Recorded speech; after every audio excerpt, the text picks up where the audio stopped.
आया हूँ, हनुमान जी का दर्शन कर रहा हूँ। दर्शन करने के बाद संतों का आशीर्वाद ले रहा हूँ और मुझे हनुमान जी के ऊपर विश्वास था, अपने आप के ऊपर विश्वास था।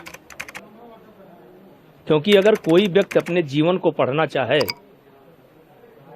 तो 2 मिनट बहुत है।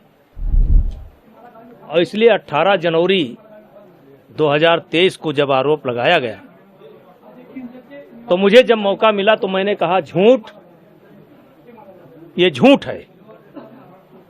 और उसी समय मैंने एक शब्द और बोला कि अगर यह आरोप मेरे ऊपर सत्य पाया जाएगा, साबित हो जाएगा, तो मैं स्वतः फांसी पर लटक जाऊंगा। मुझे अलग से दंड देने की कोई जरूरत नहीं है। आज मेरी हर कही हुई बात प्रमाणित हुई, सत्य हुई।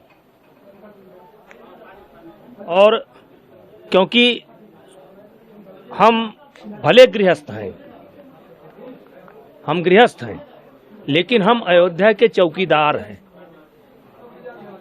उत्तरी फाटक के चौकीदार हैं। और अयोध्या केवल हनुमानगढ़ ने हर संत का, हर यहाँ के मिट्टी के हम चौकीदार, हम चौकीदार की भूमिका में अपने आप को देखते हैं। और इसलिए मुझे पूरा विश्वास रहता है कि जो हनुमान जी की शरण में आ गया उसकी कोई पीठ नहीं लगा सकता है, उसकी कभी हार नहीं हो सकती है। और ऊपर से जब संतों का आशीर्वाद, संतों का आशीर्वाद ऐसे नहीं मिलता है।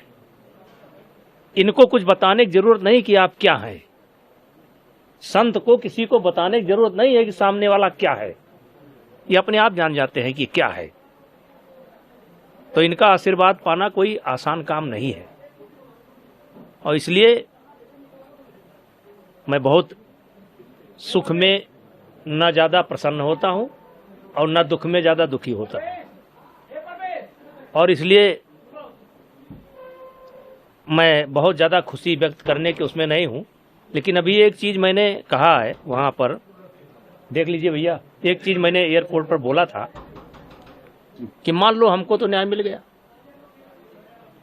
क्योंकि हम एक लंबी लड़ाई हम लड़े और हमारे साथ जनमानस खड़ा था, हमारे साथ जनमानस खड़ा था, तो हम तो नैया पार कर ले गए।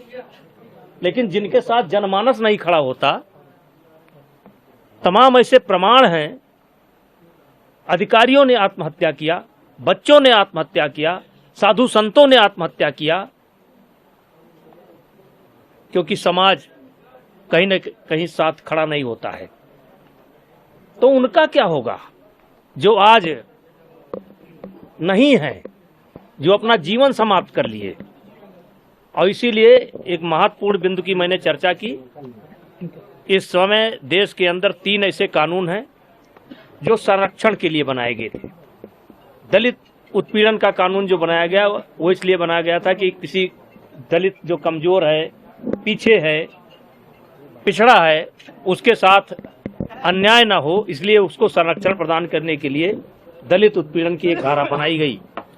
इसी प्रकार से महिलाओं के साथ अत्याचार, अनाचार ना हो तो दहेज उत्पीड़न की एक धारा बनाई गई। और इसी प्रकार से यौन उत्पीड़न ना हो, इसके लिए एक धारा बनाई गई। लेकिन आज मैं देख रहा हूं कि धारा तो बनाई गई थी कि ये उत्पीड़न रोकेंगी, लेकिन आज ये धाराएं जो है बड़े पैमाने पर इनका दुरुपयोग हो रहा है, बड़े पैमाने पर इनका दुरुपयोग हो रहा है। तो मैं आज अयोध्या की धरती से, वैसे मेरी इतनी बड़ी आवाज़ नहीं है, मैं इतना बड़ा आदमी नहीं हूं कि मेरी आवाज़ पहुंच जाए, लेकिन मैं ज़रूर चाहता हूं कि सरकार इस बात की समीक्षा करे और सुनिश्चित करे। हम धारा समाप्त करने की बात नहीं करते हैं, लेकिन दुरुपयोग रोकना चाहिए, दुरुपयोग रोकना चाहिए, क्योंकि दुरुपयोग के कारण अपमानित होना पड़ता है। मैं तो बेशर्म था, 2 साल तक खूब साफा लगा करके और खूब, चूंकि 50 आदमी साथ चलते थे तो मेरे चेहरे पर कोई फर्क नहीं आया। हमको साधु संत भी इज्जत देते थे, कोई फर्क नहीं आया। लेकिन जिनका साथ कोई नहीं देता है और जब उनके ऊपर आरोप लगता है तो उनकी जिंदगी कैसे बीतती है। तो मैं इसमें प्रसन्न होने की कोई बात नहीं है, किसी को नीचा दिखाने की कोई बात नहीं है। न्यायपालिका पर मुझे भरोसा था हमें न्याय मिला और हम जरूर चाहेंगे कि इसका उत्पीड़न ना हो। लेकिन